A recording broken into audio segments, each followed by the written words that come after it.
The GHB Cultures, Practices and Experiences study was conducted by the National Centre for Clinical Research on Emerging Drugs, ACON, Thorn Harbour Health and the Western Australian AIDS Council. We interviewed 31 sexuality and gender diverse people living in Australia about their GHB use. All participants had used G 3 or more times in the last 12 months, and they answered questions about where they use G, who they use it with, what they enjoy about G, and what they don't like. We also chatted about how to stay safe when using G, and asked about experiences of GHB overdose and using G for sex. So what did we find? Participants told us that they use G in nightclubs and at festivals, at home with close friends, or when having sex with both regular and casual partners. Overall, our participants enjoyed using GHB, enjoying the sensation of the GHB high, describing it with words like disinhibition, relaxation, euphoria, and aphrodisiac. GHB was considered a social drug, and participants enjoyed how it created a strong sense of connection to self, peers, and community. However, people also felt that GHB can be dangerous, carrying risks associated with overdose, hospitalization, and sexual consent. To increase pleasure and reduce risks, participants used a range of strategies to stay in control. These included measuring, dosing, timing,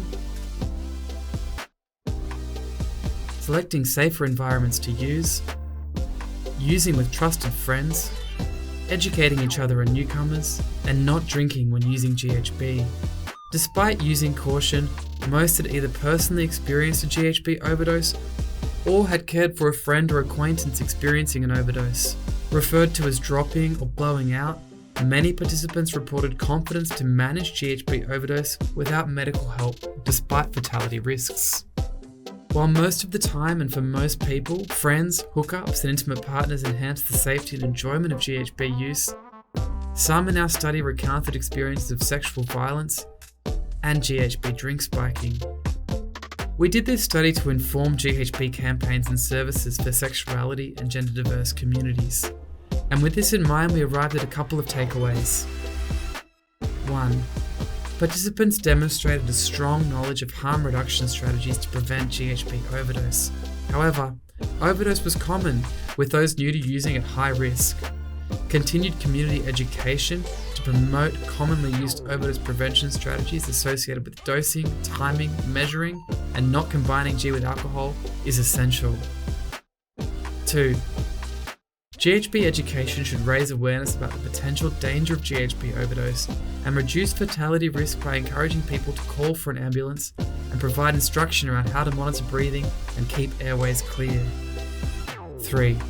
Challenges associated with sex and consent were reported, and approaches to negotiating, understanding, and preventing sexual violence in the context of GHB use needs more attention in research, community, and service-based responses.